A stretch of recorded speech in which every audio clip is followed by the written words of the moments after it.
When a stranger mailed me a letter thanking me for sharing my wife, I thought it was a prank until I opened it and found photos.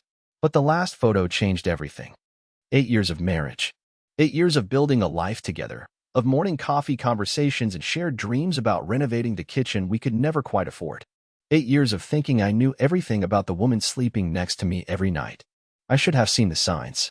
The way she started taking longer showers, how she'd suddenly become protective of her phone, the excuses about working late that seemed to multiply like weeds.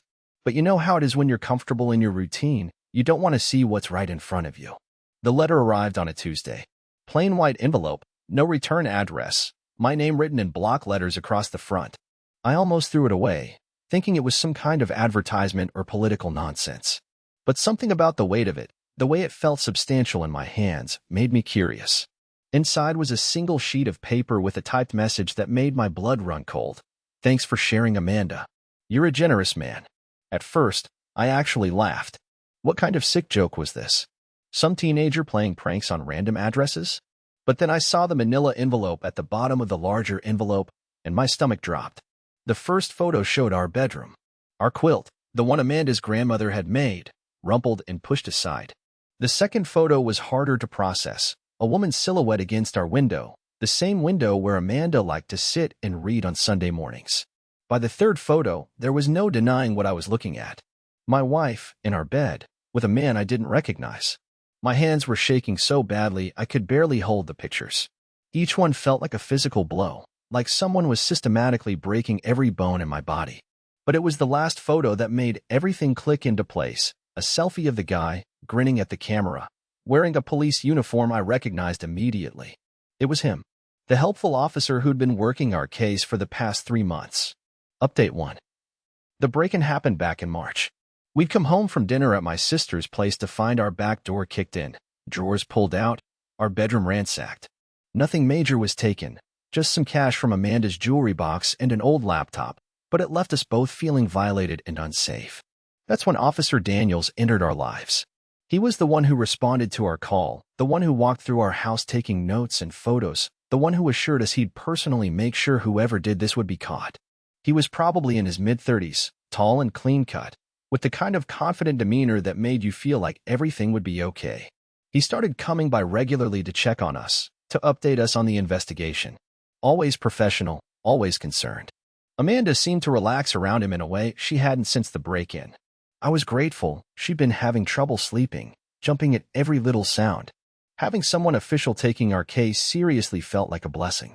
But now, staring at these photos, I realized how naive I'd been. All those times he'd stopped by when I was at work, all those conversations they'd had while I was in the garage or running errands. All those moments when Amanda seemed a little too eager to answer the door, a little too interested in what he had to say about the case. I sat in my car in the driveway for over an hour, just staring at our house. The same house that had felt like home that morning now looked like a crime scene. Every window seemed to be watching me, every shadow hiding secrets I didn't want to know.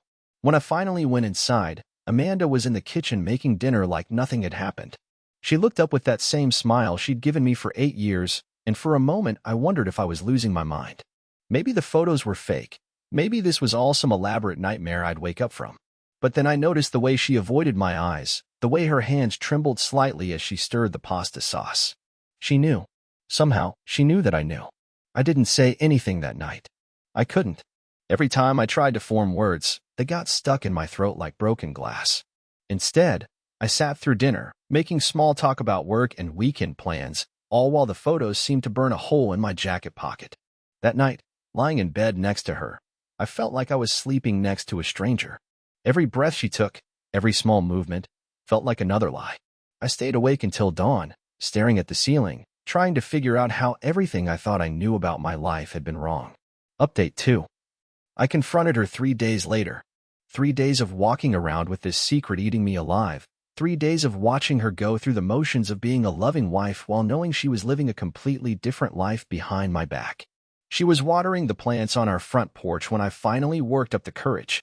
Something about seeing her there, in the morning light, taking care of the flowers we'd planted together last spring, made the whole situation feel even more surreal. I pulled out the photos and set them on the small table between us. She looked down at them, and I watched her face change, first confusion, then recognition, then something that looked almost like relief. She didn't deny it. She didn't make excuses or try to explain them away. She just sat down heavily in the wicker chair and put her head in her hands. What she told me next was nothing like what I'd expected to hear. She said she'd been sleeping with Officer Daniels, but not for the reasons I thought. According to her, he'd approached her a few weeks after the break-in with information he claimed he couldn't share through official channels. He told her he suspected the break-in wasn't random, that someone had specifically targeted our house, someone who knew our routines and our schedule. He convinced her that the only way to get to the bottom of it was to work together, off the books. He needed her trust, he said, needed her to let him get close enough to the situation to uncover the truth. And somehow, that partnership had turned into something else. She was crying now, tears streaming down her face as she tried to explain how it had spiraled out of control. How she'd never meant for it to happen. How she'd been so scared and confused after the break-in that she'd let him manipulate her into thinking this was the only way to protect us. But even as she spoke, something didn't add up. The photos, the note, why would he send them to me? What kind of game was he playing? That's when she told me the part that made my world shift completely off its axis. She said she'd tried to end things with him 2 weeks ago, after she realized what they were doing was wrong. She told him she wanted to focus on her marriage, that she couldn't keep living this double life. But instead of accepting it, he'd become possessive, threatening. He'd started showing up at her work, calling her at all hours, making it clear that he wasn't going to let her go easily. The photos, she realized, weren't meant to thank me. They were meant to destroy our marriage, to eliminate me as competition. He was trying to force her hand, to make sure she had nowhere else to turn but to him. As she spoke, I felt something cold settle in my stomach. This wasn't just about an affair anymore. This was something much darker, much more dangerous. Update 3. The pieces started falling into place over the next few days. Amanda and I decided to work together to figure out what was really going on, and what we discovered was worse than either of us had imagined. We started by going through all the paperwork from the break-in, looking for anything that seemed off. That's when we noticed that the initial report had some inconsistencies, times that didn't match up, details that seemed oddly specific in some places and vague in others. Amanda remembered that during one of their encounters, Officer Daniels had mentioned something about how easy it had been to figure out our routine, how he'd watched our house for weeks before making his move. At the time, she thought he was talking about the investigation, but now it sounded like something else entirely. We decided to check our security cameras, the ones we'd installed right after the break-in. We'd never thought to look at the footage from before the incident, but when we did, we found something that made my blood run cold. There he was, 3 weeks before the break-in, walking around our property late at night, testing doors, checking windows, learning the layout of our home. He'd been the one who'd broken in. He'd staged the whole thing. But the most chilling part was what we found on the camera from the night of the break-in itself. You could see him breaking down the back door, but he was careful, methodical. He knew exactly what to take and what to leave behind. He'd even brought a spare uniform to change into before the official response. The whole thing had been a setup from the beginning. He'd manufactured a crime so he could insert himself into our lives, gain Amanda's trust, and manipulate her into a relationship. And when she tried to end it, he'd escalated to blackmail and intimidation. We took everything to the police department, but filing a report against one of their own proved to be more complicated than we'd expected. There were questions about Amanda's credibility, suggestions that she'd been a willing participant, implications that we were making up stories to cover for a consensual affair. It was frustrating and humiliating, but we kept pushing. We demanded to speak to internal affairs, to anyone who would listen. Finally, we found a detective who took our concerns seriously and agreed to look into the matter. The investigation that followed revealed that Officer Daniels had a history of similar behavior. 3 other women had filed complaints about inappropriate conduct, but their cases had been buried or dismissed.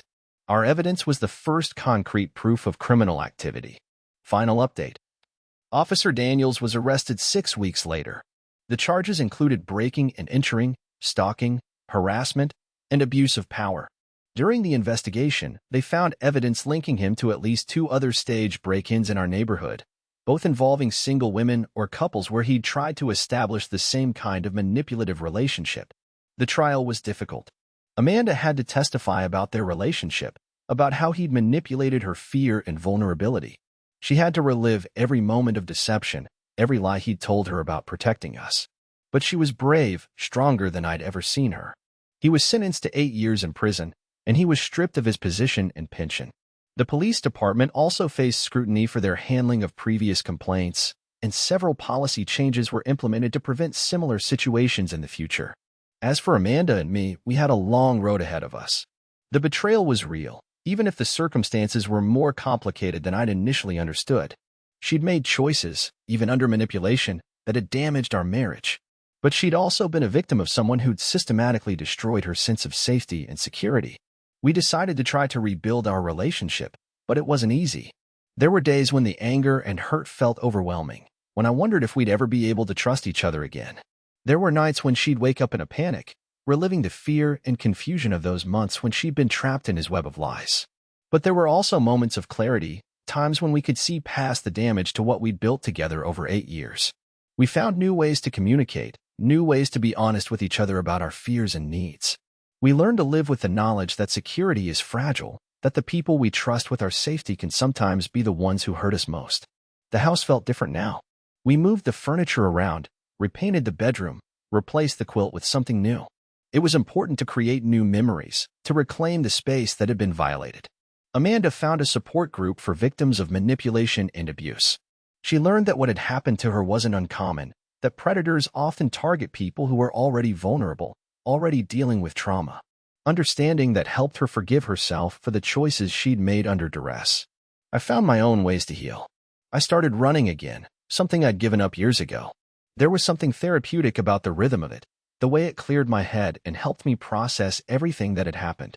I also started reading about trauma and manipulation, trying to understand not just what had happened to Amanda, but how it had affected both of us. The most important thing we learned was that trust isn't something you either have or don't have. It's something you build, day by day, choice by choice. Every morning when we decided to stay together, every time we chose honesty over comfort, every moment when we supported each other through the difficult process of healing, those were the moments when we were rebuilding our marriage. It's been 2 years since the trial ended. We're different people now, scarred but stronger. We've learned to live with uncertainty, to find security in each other rather than in the illusion that we can control everything that happens to us. Our marriage isn't the same as it was before, but in some ways, it's better. We know now what we're capable of surviving together. The photos are long gone, destroyed in a small ceremony in our backyard fireplace. But sometimes I still think about that first moment when I opened the envelope, when my world tilted sideways and everything I thought I knew became questionable. It was terrifying, but it was also the beginning of a kind of truth we'd never had before. We still live in the same house, on the same street where it all happened. People sometimes ask us why we stayed, why we didn't move somewhere new and start fresh. But this is our home.